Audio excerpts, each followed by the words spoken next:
महक बुखारी एक उभरती हुई टिकटॉक स्टार थीं जिन्हें उनकी मां की खूब हमायत हासिल थी, लेकिन फिर उनकी जिंदगी में एक ऐसा बदकिस्मत वाकया हुआ जिसने सब कुछ बदल कर रख दिया। ये किस्सा धोखाधड़ी और ब्लैकमेलिंग से होता हुआ कत्ल तक जा पहुंचा। ये तहरीर है जॉर्ज टोर की, जिसे आप उबैद मलिक की जुबानी सुन रहे हैं। बर्तानिया के शहर स्टोक-ऑन-ट्रेंट से ताल्लुक रखने वाली महक ने यूनिवर्सिटी छोड़कर सोशल मीडिया को अपने कैरियर के तौर पर चुन लिया और फिर अपनी तमाम तवज्जो उसकी तरफ मरकूज कर दी।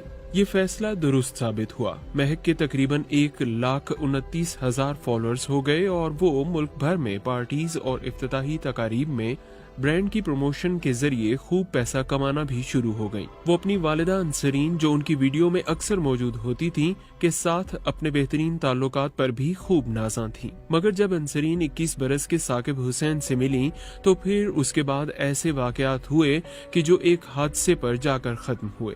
इसके नतीजे में दोनों माँ बेटी दोहरे कत्ल के कसूरवार ठहराए गए। दोनों को उम्र भर कैद की सजा सुना दी गई। महक 31 बरस और 8 महीने कैद में गुजारेंगी, जबकि अंसरीन को 26 साल और 9 महीने की जेल की सजा सुनाई गई। सन 2019 में अंसरीन और साकिब की एक वीडियो ऐप के जरिए बातचीत शुरू हुई।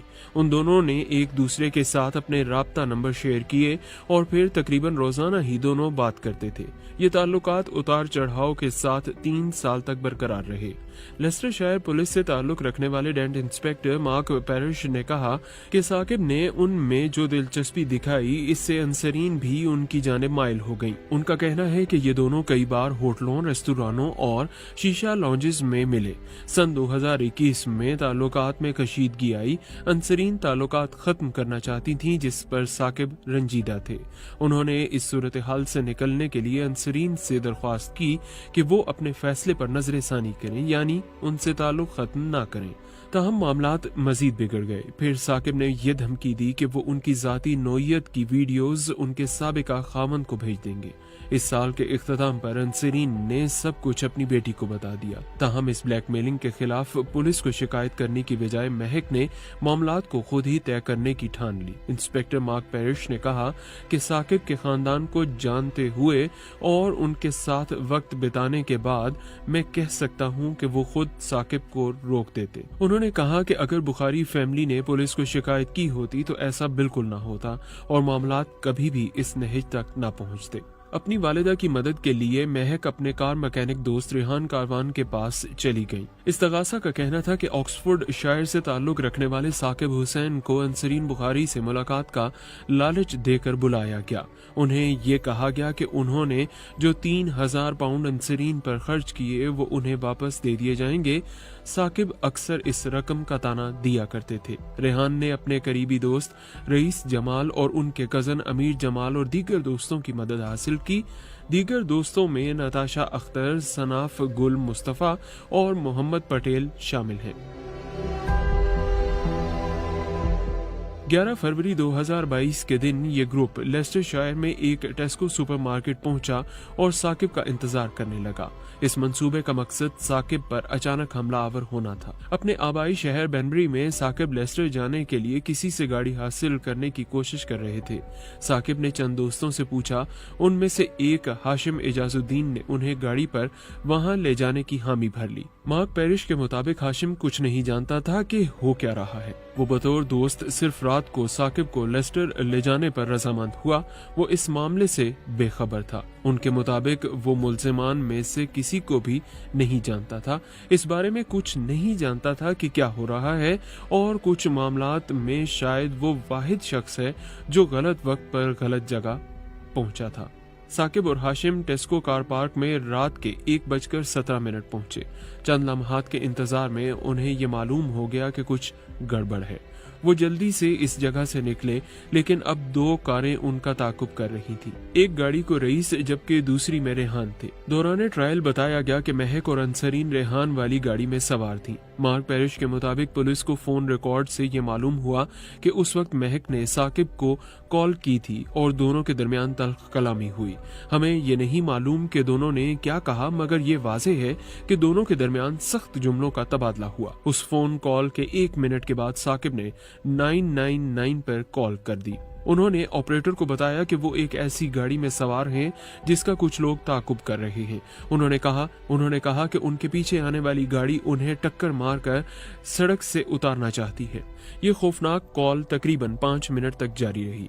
साकिब और हाशिम ने ताकुब करने वाले से बचने की गर्ज से डबल कैरेज वे पर अपना सफर जारी रखा और सुर्ख इशारे पर भी नहीं रुके। मार्क पैरिश के मुताबिक पहली चीज जो वो बताते हैं, उनका रास्ता रोका जा रहा है। फुटेज में वाज़ेह तौर पर देखा गया है कि कार को एक गाड़ी के साथ ब्लॉक किया जा रहा है जो आगे से ब्रेक लगाने और कार को रोकने की कोशिश कर रही है।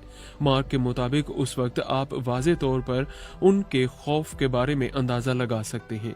वो रेड सिग्नल पर भी रुके बगैर आगे बढ़ गए, फिर भी उनका ताकुब जारी था। साकिब और हाशिम के अहले खाना ने अदालत में चलाई गई 999 वाली कॉल को मीडिया पर नशर न करने की दरख्वास्त की है। इस कॉल के आखिरी लम्हात इंतहाई परेशान कुन थे। फोन लाइन पर खामोशी छा जाती है और फिर ऑपरेटर साकिब से पूछता है कि क्या आप अब भी कॉल पर हैं। मार्क पैरिश के मुताबिक अब ये एक जज्बाती परेशान कुन कॉल में बदल जाती है और आप सुन सकते हैं कि वो लोग साकिब के बिल्कुल पीछे पहुंच चुके थे और फिर उसके बाद चीखें सुनाई देती हैं और फिर खामोशी छा जाती है। वाज़ेह रहे कि जूरी को हादसे से चंद लम्हे पहले साकिब हुसैन की तरफ से पुलिस को की गई कॉल की ये रिकॉर्डिंग भी सुनाई गई थी। अपनी जिंदगी के आखिरी लम्हात में साकिब हुसैन ने पुलिस की हेल्पलाइन पर कॉल करते हुए बताया कि मास्क पहने हुए 2 लोग गाड़ियों में उनको टक्कर मारकर सड़क से उतारने की कोशिश कर रहे हैं। कॉल पर परेशान साकिब हुसैन ऑपरेटर को कह रहे हैं, वो लोग मेरा पीछा कर रहे हैं, उन्होंने चेहरे पर मास्क चढ़ाए हुए हैं, वो मुझे कुचलने की कोशिश कर रहे हैं। उन्होंने ये भी कहा कि मैं मरने वाला हूँ, प्लीज सर मुझे आपकी मदद की जरूरत है। वो कार को पीछे से टक्कर मार रहे हैं बहुत तेजी से, मैं आपसे इल्तिजा करता हूँ, मैं मरने वाला हूँ। कॉल काटने से पहले एक जोरदार चीख भी सुनाई दी। रात ठीक 1:30 बजे के बाद एक रिकवरी ड्राइवर इसी शाहराह पर सफर कर रहा था जब उसने एक कार को दरख्त के करीब जलते हुए देखा। ये महसूस करने के बाद कि किसी ने पुलिस को नहीं बुलाया, उसने अपने ट्रक के साथ सड़क को बंद कर दिया। पुलिस अफसरान तकरीबन 10 मिनट बाद वहां पहुंचे। फायर फाइटर भी थोड़ी ही देर में वहां पहुंच गए। आग बुझाने के बाद पुलिस अफसरान में से एक ने गाड़ी में 2 अफराद की लाशें देखी। उधर महक ने ऑडी गाड़ी खुद चलाना शुरू कर दी और नताशा उनके साथ वाली सीट पर बैठ गई। फिर वो रूपोश होने के लिए वापस लेस्टर की तरफ रवाना हुए। वापसी पर वो जलते हुए मलबे के करीब से भी गुजरे। जब वो शहर पहुंच गए तो सोटन प्लेस के इलाके में घुस गए। अब वो महफूज जगह पर पहुंच चुके थे। साकिब की हेल्पलाइन पर की जाने वाली कॉल तफ्तीशकारों तक पहुंच गई थी और उन्होंने खुदकार नंबर प्लेट रिकग्निशन के कैमरों से तहकीकात शुरू कर दी थी। महक ने पुलिस से झूठ बोला और कहा कि हादसे की रात वो एक सोशल मीडिया प्रोग्राम के लिए नॉटिंघम जा रही थी। माँ बेटी को बाद में गिरफ्तार करके लेस्टर के एक पुलिस स्टेशन ले जाया गया। हिरासत के दौरान भी महक ने झूठ जारी रखा कि वो उस रात क्या करती रही थी। लेकिन जब पुलिस ने साकिब की 999 कॉल चलाई तो वो हैरान रह गई।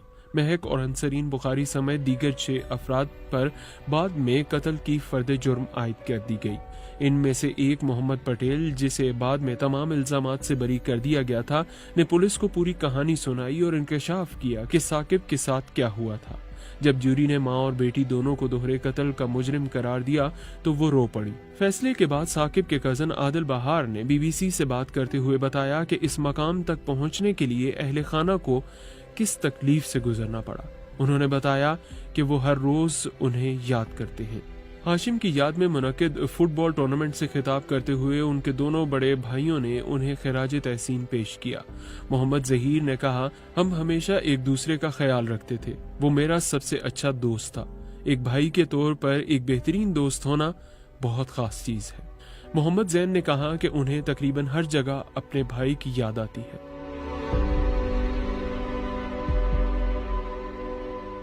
ये तहरीर थी जॉर्ज टोर की, जिसे आपने उबैद मलिक की जुबानी सुना।